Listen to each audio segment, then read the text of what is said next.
officially, I was having my 21st birthday, and I'd just come back from Mexico.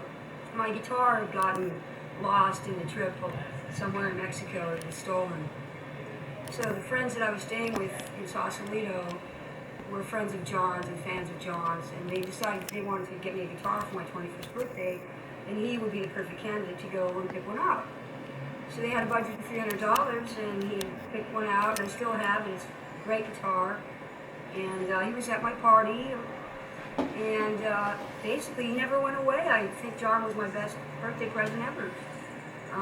He continued to bring paper bags of his belongings every day from that day, and pretty much had moved in within 3 weeks.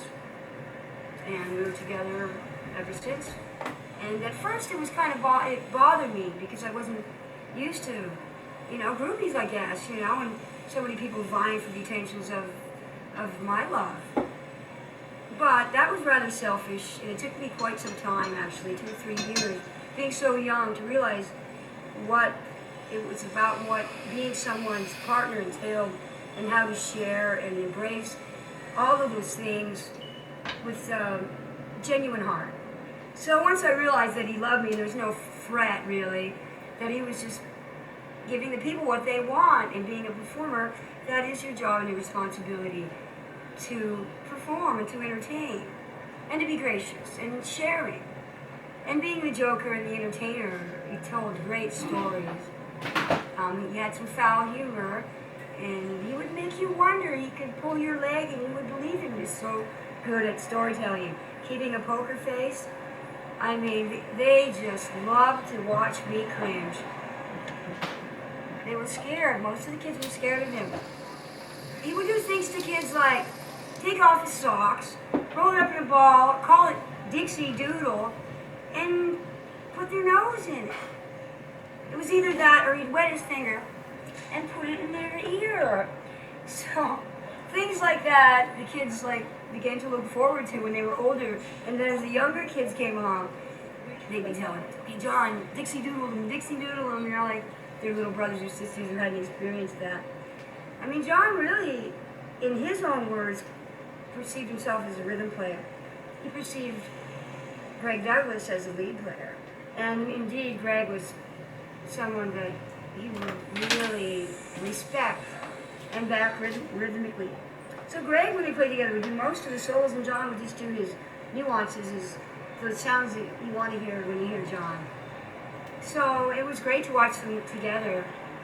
Like Greg Douglas, Gary Duncan and John were dynamically fused on stage, and I believe they were one musically, and you respected and admired him.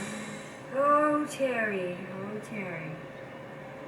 Terrible. I think I met Terry the same day I met Gavin Heights. It was later in the day after Nick had sauntered out, and John still wasn't home. Terry comes in the door. I hadn't locked it. Silly me. First thing he does is pass gas and make some kind of rude remark about, oh, so you're the 12-year-old concubine. And it never really changed. Terry was always rude, loud, and very, very kind to John. And he loved John so dearly that those memories are special to me. That day he came in, I'd never even met him, and he just farts.